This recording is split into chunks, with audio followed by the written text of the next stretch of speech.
Bom dia, irmãos.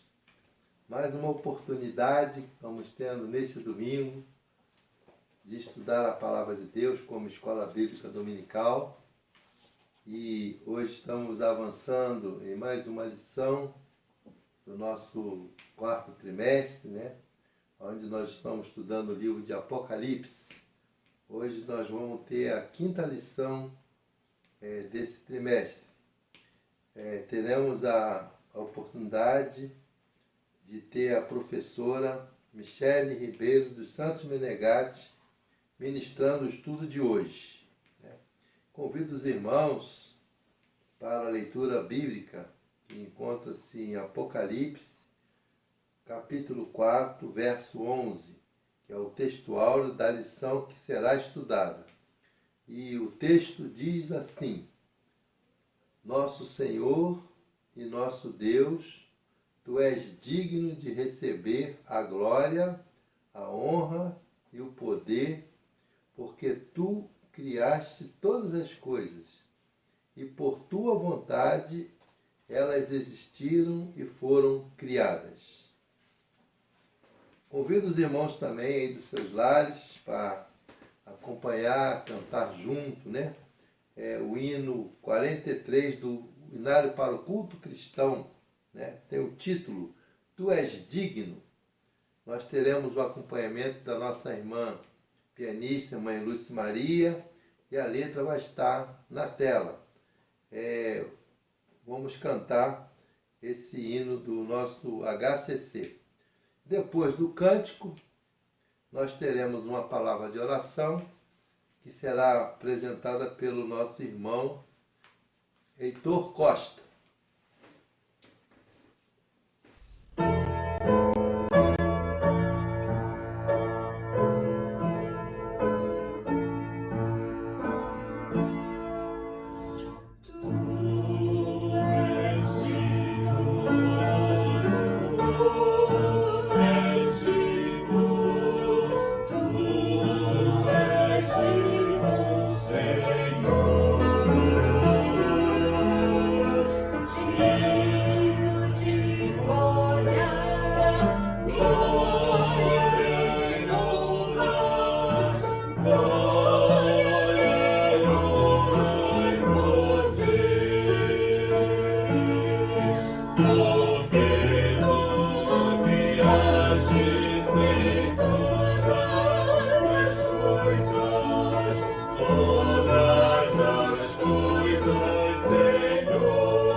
Senhor Deus e Pai, obrigado pela lição da escola dominical.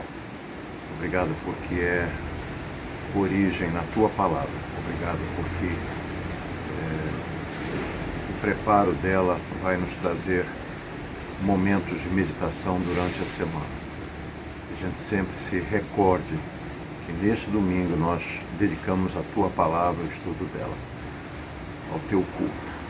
Nós pedimos ao Pai que Tu uses esse estudo para nos dar uma nova direção em pensamentos e em atitudes que a gente venha a ter. Te pedimos e te agradecemos em nome e por amor de Cristo. Amém. Bom dia, meus irmãos. Hoje é o primeiro domingo do mês de novembro. Vamos estudar a lição 5, que tem como título Início da Visão. Essa lição traz alguns objetivos, 3 objetivos gerais, que é conhecer a visão de João sobre o céu e a glória de Deus sendo exaltada. 2. Reconhecer a majestade e a autoridade divina sobre todas as coisas. 3. Adorar a Deus, declarando sua majestade sobre as nações. E 2 objetivos específicos. Reconhecer a visão recebida de João e seu significado. Expressar adoração pública e publicar a Deus por meio de um cântico. E o texto áureo apresentado nessa lição está em Apocalipse 4:11, que diz: Digno és, Senhor, de receber glória e honra e poder, porque tu criaste todas as coisas e por sua vontade foram criadas. Esse texto de Apocalipse, ele, junto com o capítulo 4, os capítulos 4 e 5, os 2 capítulos juntos, apresentam visões introdutórias da parte profética do livro. E o livro do Apocalipse em todo, ele visa revelar as coisas que tem visto, que está lá desde Apocalipse 1 a 19, visa também descrever o presente, as coisas que são, está em Apocalipse 1:20 e 3:22, e visa também projetar o futuro, as coisas que hão de acontecer, que inicia-se hoje aqui nessa lição, Apocalipse 4:1, que vai até o final do livro de Apocalipse 22:21. Ou seja, daqui em diante a gente vai estudar tudo o que há de acontecer, ou seja, o futuro para os salvos, com a visão que o livro nos traz, das predições futuras. E essas muitas figuras e símbolos desse livro de Apocalipse visam demonstrar a grandeza da morada divina, preparada para receber a sua igreja. Aqui, essa parte aqui de preparada para receber a sua igreja, a gente pode fazer uma breve correlação, com os estudos das igrejas, porque as 7 igrejas do livro de Apocalipse. Aqui nós vemos uma relação direta com as 2 últimas lições, que foi dada pelo irmão Wellington e pela irmã Elizabeth. Essas igrejas do livro de Apocalipse, ela, de certo modo, representam todas as igrejas de todos os tempos. E também representam, a fragilidade das igrejas. E mesmo diante dessa fragilidade, o Senhor, Deus no seu reino, está preparando todas as coisas em seu reino, visando receber essa igreja. E a gente vê que essas limitações dessas igrejas, ou da igreja de Cristo, não impede que Deus, em sua grandeza, majestade e poder, as receba. E a razão da revelação desse livro de Apocalipse é a contemplar os acontecimentos, como foi dito lá, revelar o passado, descrever o presente e projetar o futuro. Agora nós já vamos entrar na leitura, né, do texto bíblico e fazendo sempre uma relação com esses slides, né, e com essas figuras, esses símbolos, visando, né, a gente entender, né, um pouco de que representa cada símbolo aqui nesse texto. O texto do capítulo 4 começa assim: depois destas coisas, olhei e eis que estava uma porta no céu. E a primeira voz que ouvia, voz como trombeta falando comigo, disse: sobe aqui e mostrar-te-ei as coisas que depois desta devem acontecer. Então, o primeiro simbolismo, né, figura que a gente vê aí nesse texto é essa porta no céu. Importante notar que é uma porta no céu, não é uma porta para o céu. É uma porta no céu, e esta porta é que nos conduz à salvação, um dos significados, né, para esta porta. Esta porta aberta também, a gente vê que João, né, o texto aqui nos fala que ao ouvir essa voz como um trombeta, ele é chamado, né, para ir, né, e contemplar todos os acontecimentos.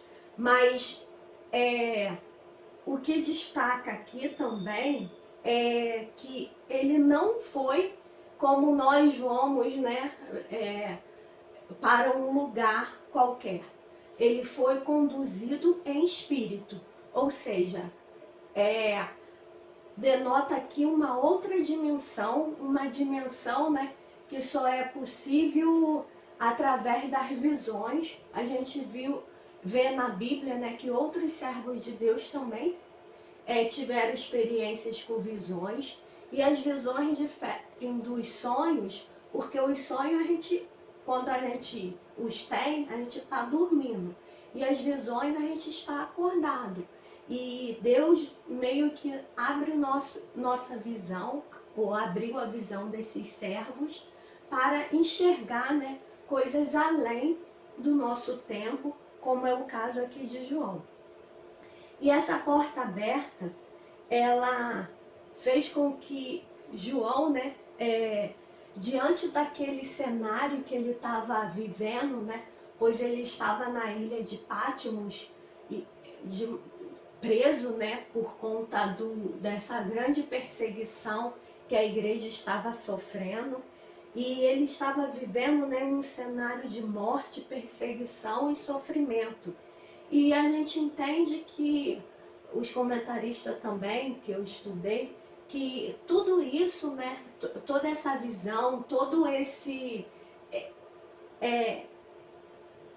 apresentar, né, que Deus revela a João, tudo isso é uma forma que Deus encontrou, né, para meio que aliviar, né, aquele sofrimento e trazer esperança. Além de aliviar o sofrimento, traz esperança. O livro de Apocalipse, ele, embora seja um livro considerado difícil, ele é um livro que nos incentiva à santidade, nos encoraja no sofrimento, e é um livro, sobretudo, que nos traz, né, a mensagem do Senhor do trono.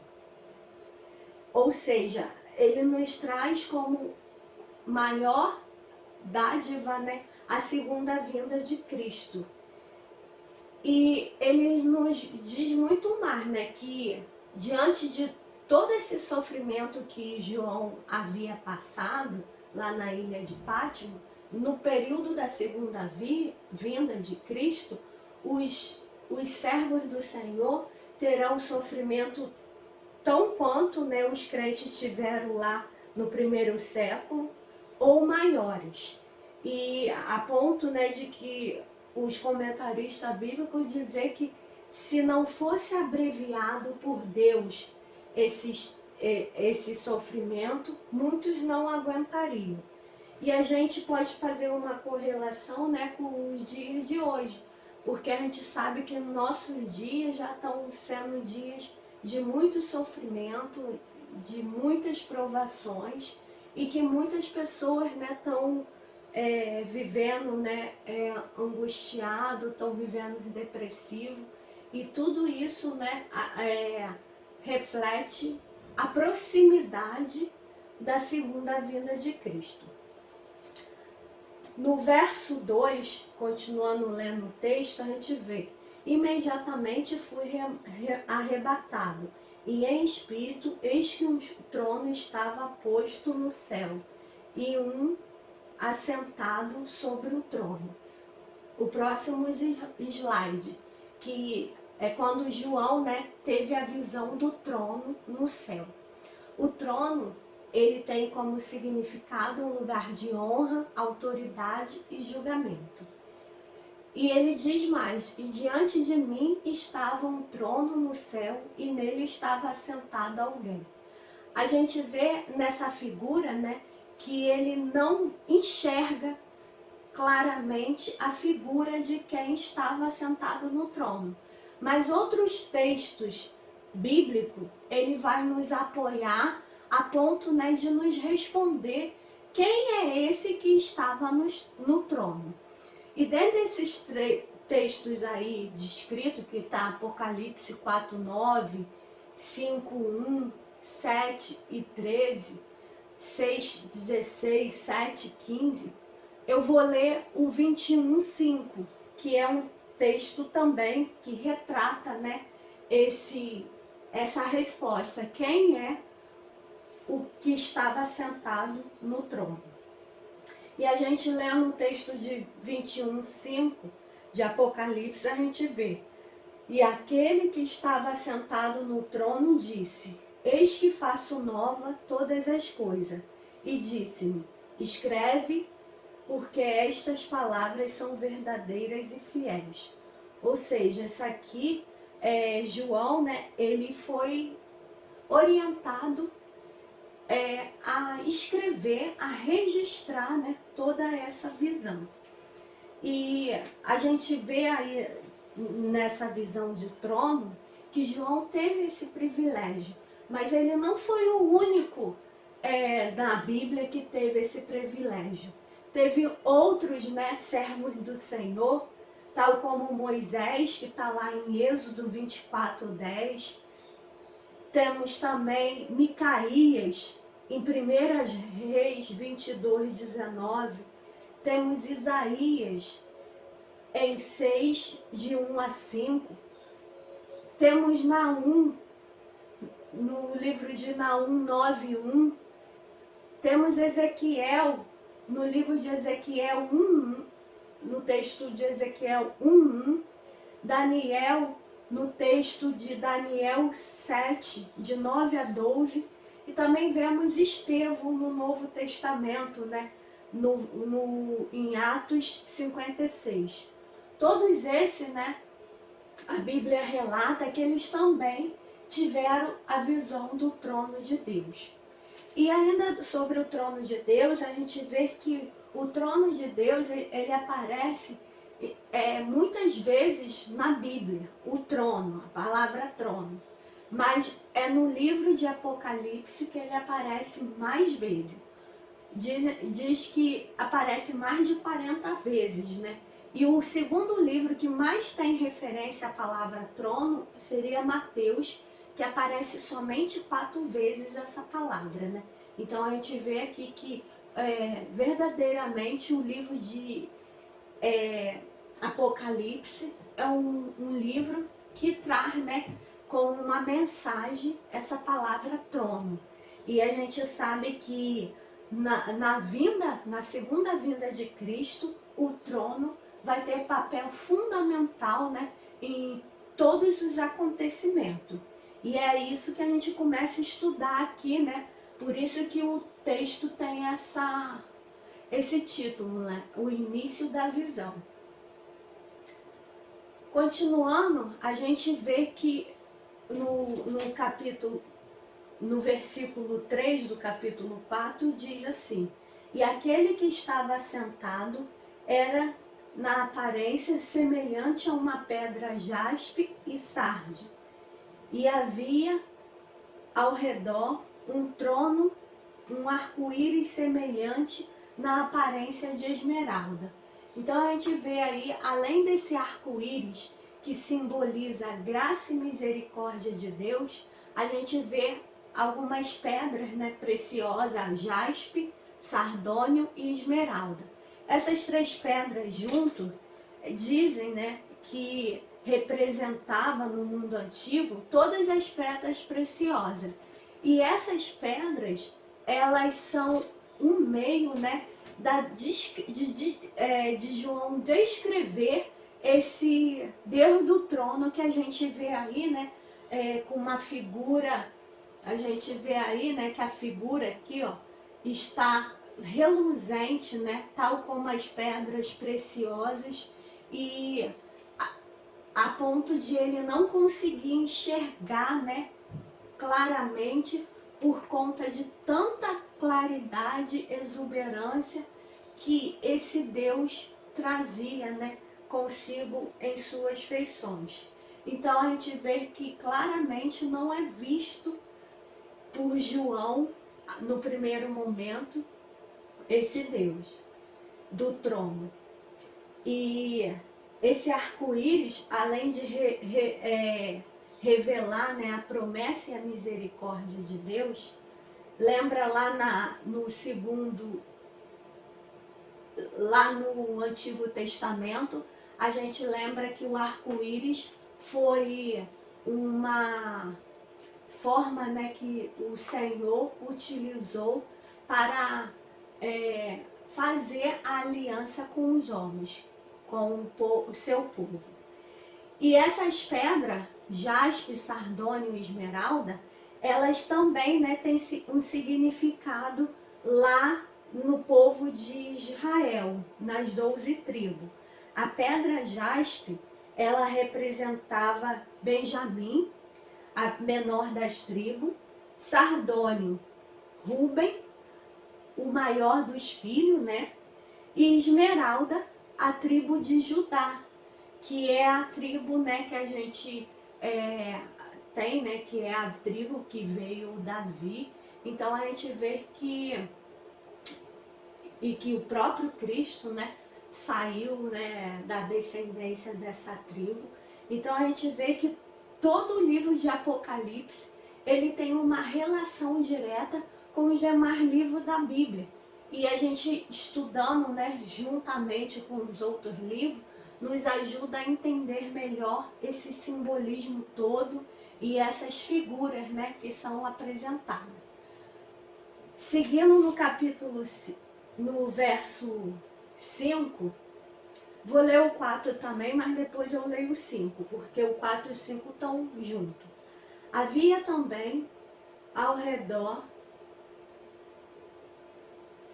eu não lembro se eu li o 3, vou ler o 3, o 4 e o 5 junto.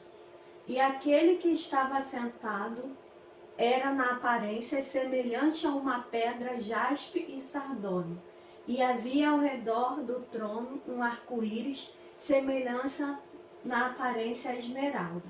Havia também ao redor do trono 24 tronos, e sobre os tronos 24 anciões, vestidos de branco, que tinham nas suas cabeças coroas de ouro. E do trono saíam relâmpagos e vozes e trovões, e diante do trono ardiam 7 lâmpadas de fogo, as quais são 7 Espíritos de Deus. Então a gente leu aqui até o verso 4, e a gente vai falar um pouquinho desses versos, né? O 5 a gente vê aí as figuras desses relâmpagos, dessas vozes que saíam. Elas caracterizavam as iminente tempestade divina sobre todos, ou seja, as evidências do juízo e ira de Deus. Mas também essas vozes, esses relâmpagos, também podem representar as expectativas, né, daquela grande reunião. Imagine João, né, ao contemplar tudo aquilo ali, toda aquela visão, que aconteciam tudo junto, esses relâmpagos, vozes dos trovões também,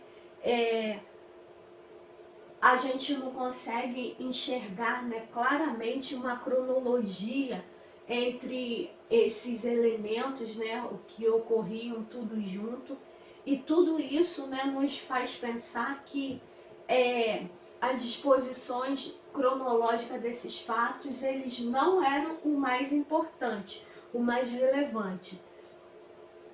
Nós temos que depreender, né, entender daqui a simultaneidade das coisas, que tudo ali acontecia meio que simultâneo, junto, e o apóstolo João teve dificuldade, né, de descrever, porque havia tanta riqueza, né, de detalhe, tantas coisas maravilhosas à vista, que o impedia, né, de descrever com tanta clareza, né, todas essas visões.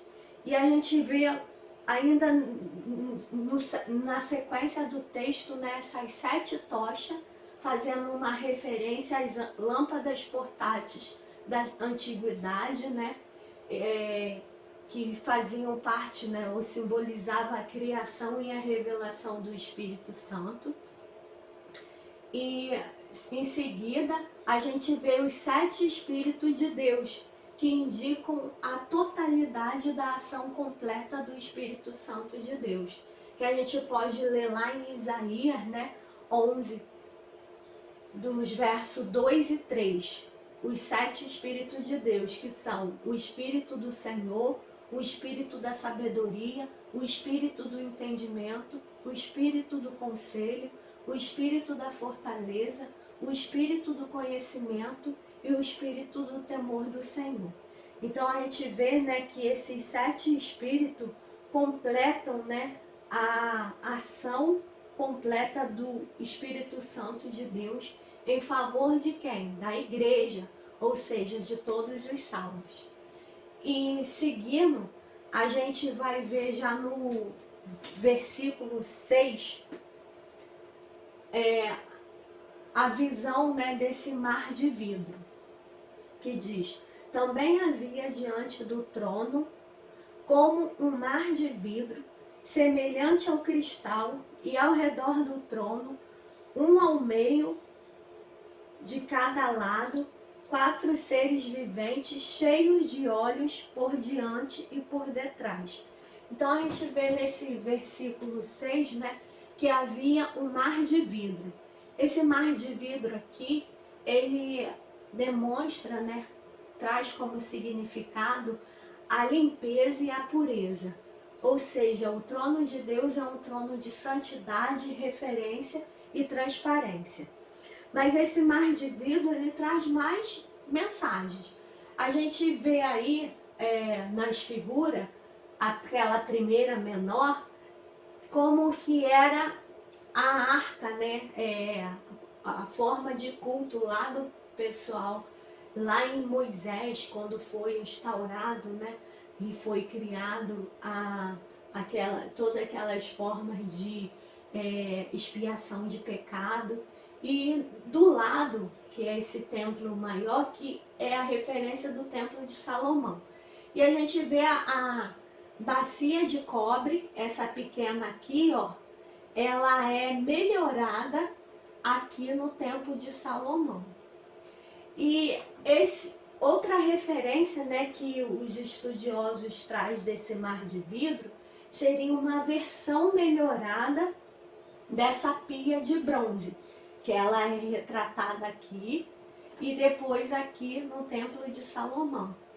Como se que essa pia de vidro fosse uma espécie, né, de mar de vidro e que tem como simbolismo principal a purificação, porque a água que havia ali era limpíssima. E esse bronze lá na antiguidade significava o julgamento de todos os povos.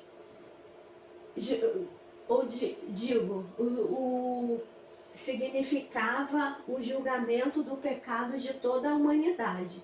E a pia fazia alguma referência ao batismo, que é a purificação dos pecados. Porque era ali, né, que os sacerdotes lavavam a mão no sentido de purificar após os sacrifícios, né, que eles haviam feito para adentrar no santuário.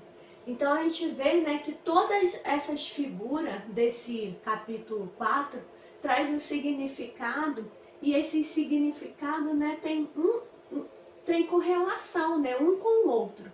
E ainda mais adiante, né, a gente vai ver a figura dos 24 anciões, que aí eu vou ler o texto até acabar. Eu li agora o 6, agora eu vou ler do 7 ao 11. O primeiro ser era semelhante a um leão, o segundo ser semelhante a um touro. Tinha um terceiro ser com o rosto como de homem, e o quarto ser era semelhante a uma águia voando. Os 24 seres viventes tinham cada um 6 asas, e ao redor e por dentro estavam cheios de olhos. E não tem descanso nem de dia nem de noite, dizendo: Santo, Santo, Santo é o Senhor Deus, o Todo-Poderoso, aquele que era e que é e que há de vir. E sempre que os seres viventes davam glória e honra e ações de graça, que estava assentado sobre o trono, ao que vive pelos séculos dos séculos, os 24 anciões prostravam-se diante do que estava assentado sobre o trono e adorava ao que vive pelos séculos dos séculos, e lançavam as suas coroas diante do trono, dizendo: Digno és, Senhor, nosso Deus, de receber a honra e a glória, a honra e o poder, porque tu criaste todas as coisas e por tua vontade existiram e foram criadas. Então a gente acabou de ler aqui esse texto, a gente agora vai ver essas figuras que a gente acabou de ler. Os 24 anciões, eles significavam, né, o reconhecimento da grandeza de Deus. São seres, né, que para alguns são angelicais, para outros não, para outros são só a reunião dos salvos. Mas como a gente não consegue chegar a uma conclusão ótima desse assunto, eu preferi colocar as duas interpretações. Mas esses 24 anciões, eles retratam, né, a reunião dos salvos de todos os tempos, e eles também trazem à memória, né, os 12 patriarcas mais os 12 apóstolos, que simbolizam, né, junto às 12 tribos de Israel, que era a primeira aliança, e os 12 apóstolos, que já é a segunda aliança, que é a aliança da graça de Deus. E esses 24 anciões, ele também representam, né, as coisas do reino de Deus. Seguindo, a gente vai ver no versículo 10 a referência das coroas de ouro, que representam o governo humano. Os 24 anciões, o texto diz, né, que todas as vezes, né, eles se prostravam e meio que entregavam, né, essa coroa de ouro diante de Deus em sentido de reverência, e entregavam essas coroas. E a gente vê, né, uma referência direta com o texto de Apocalipse 2:10, que diz: ser fiel até a morte e dar-te-ei a coroa da vida. Vemos também, né, outros textos bíblicos, né, que faz referência direta a essa coroa, né, que é prometida aos salvos. Em 1 Coríntios 3,14, a gente vê, né, lá que os salvos receberão, aqueles que perseverarem, né, receberão o galardão, que também faz referência a essa coroa. Em 2 Timóteo 4,8, Paulo acreditava que receberia essa coroa, né? Porque ele diz que aqueles que amam a vontade do Senhor receberão essa coroa. Ou na referência de que aqueles que perseveravam, né? Que continuasse com ele até o fim, também receberia essa coroa. Tiago também, no capítulo 1:12, ele também, né, fará referência que receberá a coroa da vida. Agora vamos para a figura, né, desses 4 seres. Esses 4 seres representam, o leão representa a realeza e o poder, o novilho ou o boi, né, animal conhecido por sua força, mas pacificador, daí ser denominado novilho, o homem, símbolo de inteligência e conhecimento, e a águia simbolizava a rapidez e a precisão da visão. Esses 4 seres, ele também nos remetem, né, lá para o livro de Ezequiel e Isaías.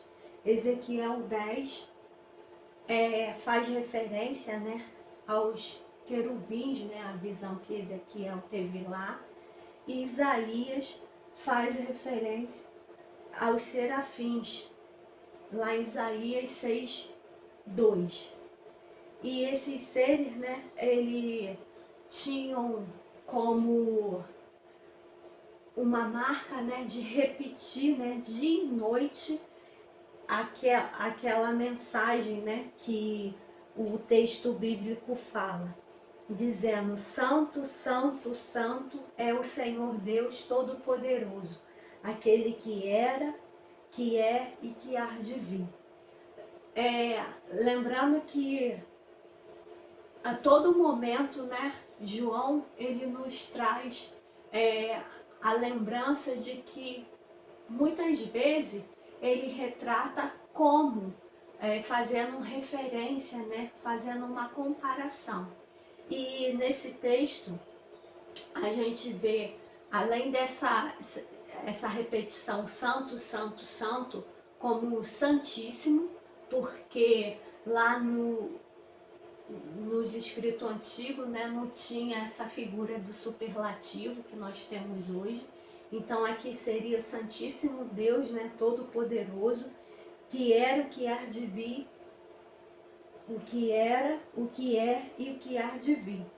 E outra comparação, né, que a gente pode fazer desse texto é tal como aquele texto de Tessalonicenses, 1 Tessalonicenses 5:17, que nos diz, né, orai sem cessar. Esses seres, né, eles também não ficavam ali como que meio robotizado ou como que uma gravação só repetindo essa mensagem.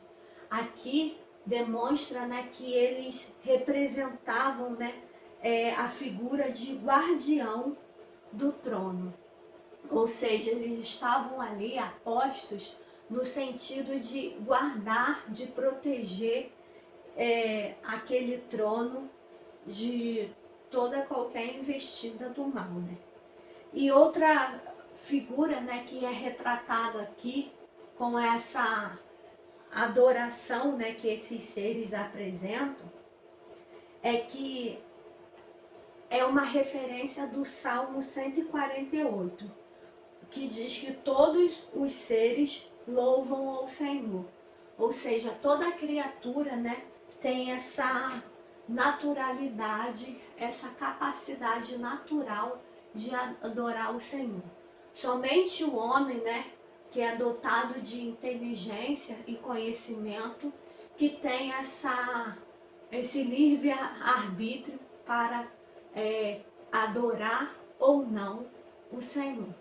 Mas os seres, né, as criaturas, elas louvam ao Senhor no seu dia a dia, com os simples gestos, né, que eles têm, como que nós temos de respirar.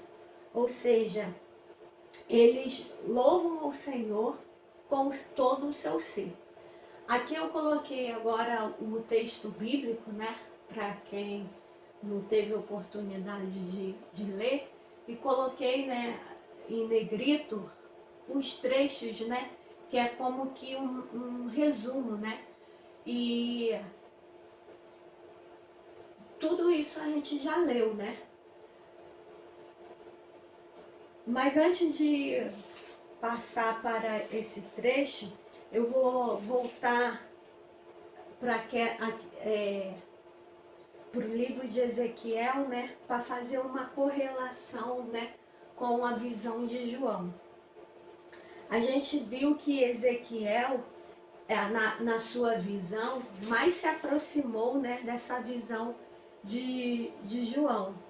E a gente vê também, né, que Ezequiel, ele também contemplou esse trono de Deus. E assim como outros, né, personagens bíblicos tiveram oportunidade de ficar diante de Deus, ou melhor, diante da glória de Deus. E todos eles, né, ao se deparar com essa grandiosidade diante deles, tiveram uma reação. Ou seja, eles tiveram consciência da sua pequenez. O homem, né, ele, na sua limitação, ele não consegue naturalmente, ou não consegue de forma alguma, compreender Deus, que é um ser ilimitado. E a gente vê lá em Êxodo 3:6, que Moisés, ao contemplar, né, essa glória de Deus, ele escondeu o seu rosto. A reação que ele teve, né? Jó, ele teve ódio de si mesmo. Lembra que Jó, ele havia sofrido, né, tantas coisas, né? E ele não tinha entendimento de todo aquele sofrimento, e que mesmo diante de todo aquele sofrimento, ele adorou o Senhor, e em nenhum momento, né, apostatou da sua fé.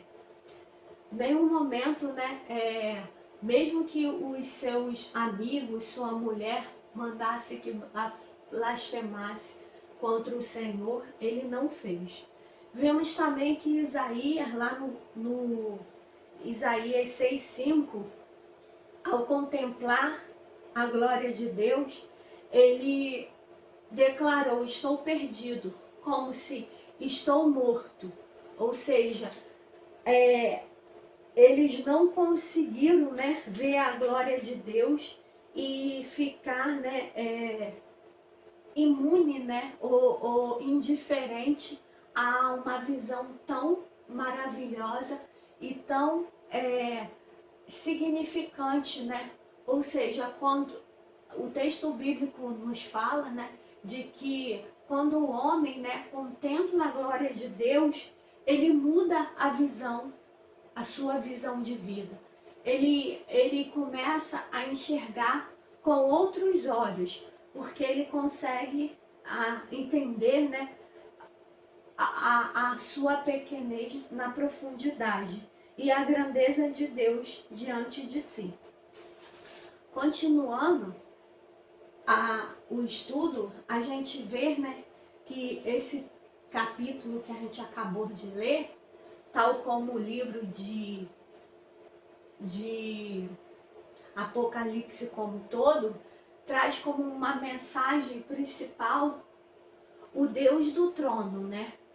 O Deus que é digno de poder, um Deus que tem autoridade divina. E quem é esse Deus do trono? Lá em Apocalipse 21:5, a gente viu, né, a resposta. A gente leu o texto aqui, Apocalipse 21:5. O Deus do trono é o Cordeiro. E quem é o Cordeiro? É o próprio Cristo, né? Deus reina por intermédio do Cordeiro.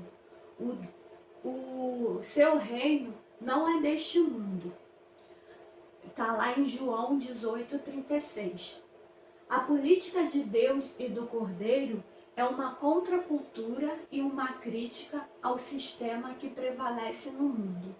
A cruz é loucura para o grego e escândalo para os judeus, na palavra de Paulo em 1 Coríntios 1:13. Cristo é o Cordeiro que é leão e rei. Vemos também, né, no livro de Apocalipse como um todo, que Jesus é a pessoa central deste livro. Vimos desde a primeira lição, lá em 1:8-22, que ele é fiel, que ele é a fiel testemunha, o primogênito, soberano, o príncipe dos reis, o alfa, o ômega, o todo-poderoso, o Deus da graça e paz. Jesus faz diferença em nossa vida. Ele nos ensina como viver, como a vida deve ser vivida e interpretada. Ele é o centro do universo.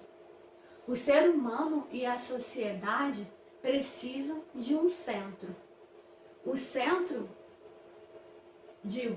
o Cristo que se fez Jesus é esse centro que dá sentido à vida, à nossa existência e à história.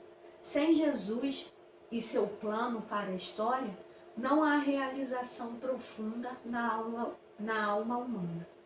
Em Apocalipse 2:4, a gente viu lá, né, que nos exorta que devemos cuidar para não perdermos o amor pela pessoa de Cristo. Aquele que tem ouvidos, ouça. Outra mensagem que a gente pode tirar, né, desses versículos que a gente estudou aí, está nesses trechos, né? Lá no verso 6, a gente viu a figura do Deus onisciente, que tudo vê. No versículo 8, a gente vê o que Deus é santo, é Senhor e é poderoso, e é todo poderoso. Ele é santo, pois seus planos são perfeitos, pois ele é fiel em suas promessas e o seu povo deve ser santo. A gente vê outros textos bíblicos também na Bíblia, né, que faz a referência desse Deus santo como atributo de Deus. Levítico 11:44, Levítico 19:2, Levítico 20:26 e 1 Pedro, né, 1:16. Vemos também, né, que Deus é Senhor, sua soberania sobre os seres e Criador da terra. Vimos que Deus é todo-poderoso. Ele é Senhor dos senhores, Rei dos reis, soberano na história e dono da vida. Pois ele criou, né, a vida, tudo ele fez e tudo ele criou. Deus é eterno, juiz, criador e sustentador. o que é, o que era, o que é e o que há de vir. Todos esses atributos, né, nos levam a louvá-lo e a reverenciá-lo.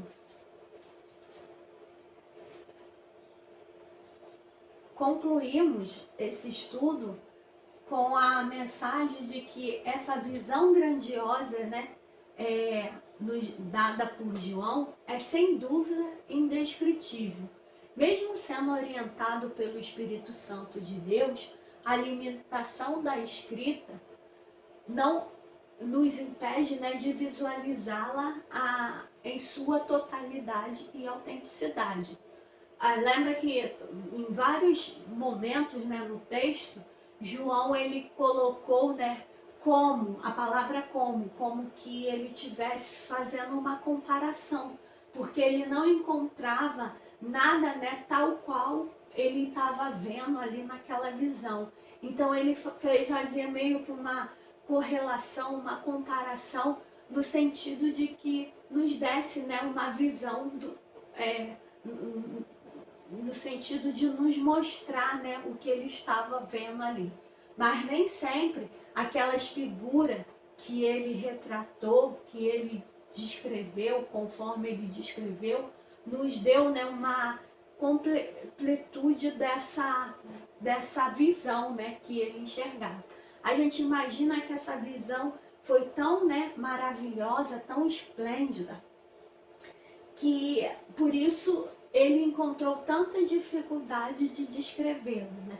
E a gente tem, né, algumas referências, até mesmo quando a gente, alguns hinos que a gente ouve, que a gente conhece, que nos dá mais ou menos, né, esse parâmetro dessa dificuldade que João descreve aqui, né, de demonstrar plenamente com palavras, né, o que ele estava enxergando. Eu lembro aquele hino do pastor Feliciano Amaral, quando ele fala, né, que gostaria de ver o rosto do Senhor, referindo, né, à primeira vinda de Cristo. Ele diz, né, no seu hino: queria saber como era o seu rosto, embora eu sinta que era muito lindo. E ele diz, né, que ele tem fé, né, que um dia ele o verá, né, verá o Senhor face a face. Ele diz: queria saber como era o seu rosto, embora eu sinta que era muito lindo. Fé, também confiança.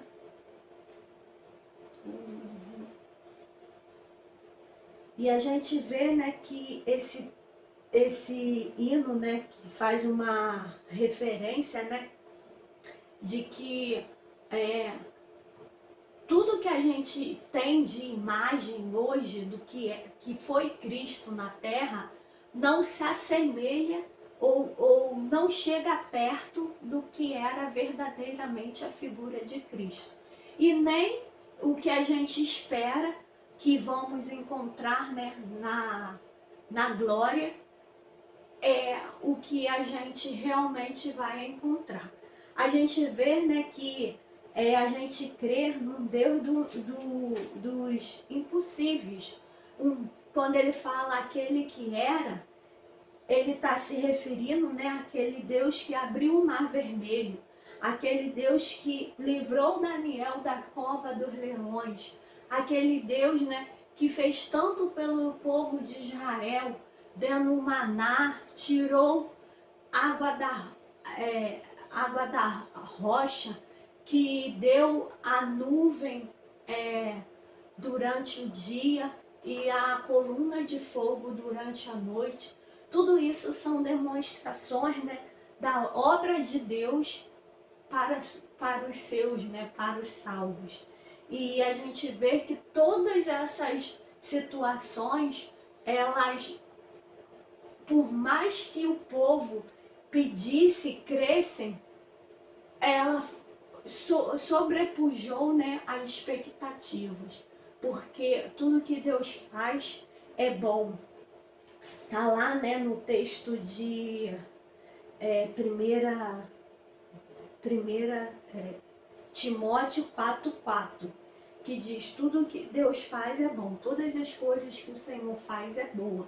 E a gente vê também uma referência com o livro de Gênesis, né, lá na criação, que ao acabar de criar, ele mesmo dizia, né, que o que ele fizera é bom. A outra mensagem, né, de Apocalipse é que Apocalipse nos incentiva à santidade e nos leva a adorar este Deus que está no trono. A gente ainda não estudou o capítulo 5, né?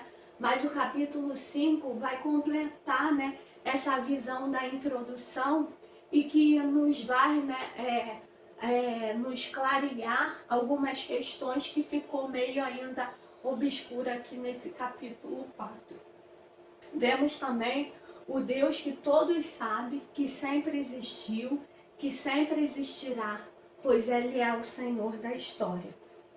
Então a gente tem que lembrar que Apocalipse, né, é um livro que visa, sobretudo, né, encorajar os seus, né, incentivar e nos leva, né, de todas as formas a adorar aquele que está no trono. A gente lembra daquele texto também, né, que, como foi falado aqui, né, cadê? A cruz é loucura para os gregos e escândalo para os judeus, na palavra de Paulo. Assim, né, a gente vê o livro de Apocalipse, né? O livro de Apocalipse, aqueles, né, que não têm entendimento do reino de Deus, ao ler sem entendimento algum, vai enxergar, né, como um punhado, né, de informações tumultuada, tal como uma loucura, né? Mas a gente sabe que quando a gente lê à luz, né, do entendimento dos demais textos bíblicos, a gente vê que não é bem assim. Porque é o próprio Deus, né, falando por meio de João aos seus servos, né? E isso, né, tudo nos leva, né, ao contrário do que muitos pensam como loucura, ao contrário, nos leva a nos encorajar mais e mais e, sobretudo, a nos fortalecer em nossa fé e a perseverar nessa caminhada cristã que é tão árdua, mas que a gente tem, né, como garantia, dado pelo próprio Deus, que aqueles que perseverar até o fim receberá a coroa da vida. Então acaba assim esta aula e agradeço pela oportunidade e também pelo desafio, né? Porque esse texto foi verdadeiramente um desafio, mas graças a Deus, a partir dos estudos e da oração, foi possível, né, concluir esse estudo. Assim acaba a lição. Irmãos, nesse encerramento da nossa escola bíblica dominical, desse domingo, queremos convidar os irmãos para o encontro interativo às 18 horas pelo Zoom, onde teremos a oportunidade de debater com mais detalhe a lição que foi apresentada nessa manhã. Todos os professores, todos os alunos, todos aqueles que tiver, nosso Deus, essa vontade de participar, estaremos então nesse encontro às 18 horas. Convido os irmãos aí dos seus lares para acompanhar, participar, cantando o hino 43, que nós vamos repetir, né? Esse hino 43 do nosso cenário para o culto cristão, cujo título Tu És Digno, né? Esse hino tem muito a ver com o texto bíblico que a gente está estudou nessa manhã, e os irmãos podem associar, né, a mensagem desse hino tudo aquilo que estudamos nessa manhã, né? E depois teremos a oportunidade de ser acompanhado também, mais uma vez, pela nossa pianista, irmã Luz Maria, e a letra vai estar na tela, então todos podem participar, cantando também esse hino de adoração, louvor ao nosso Deus, o Deus único, né? Aquele que reina e vive para todos sempre. Depois do cântico desse hino, nós teremos a oração final, que vai ser apresentada pela nossa irmã Lucilene Ferreira Freitas.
Senhor meu Deus, meu Pai, muito obrigada por esse dia, muito obrigada pela lição que tivemos, e eu venho te pedir pelo esse culto, que o pastor possa ser ungido por ti, e te agradeço pela vida de todos, Senhor, e muito obrigada. Em nome de Jesus, amém.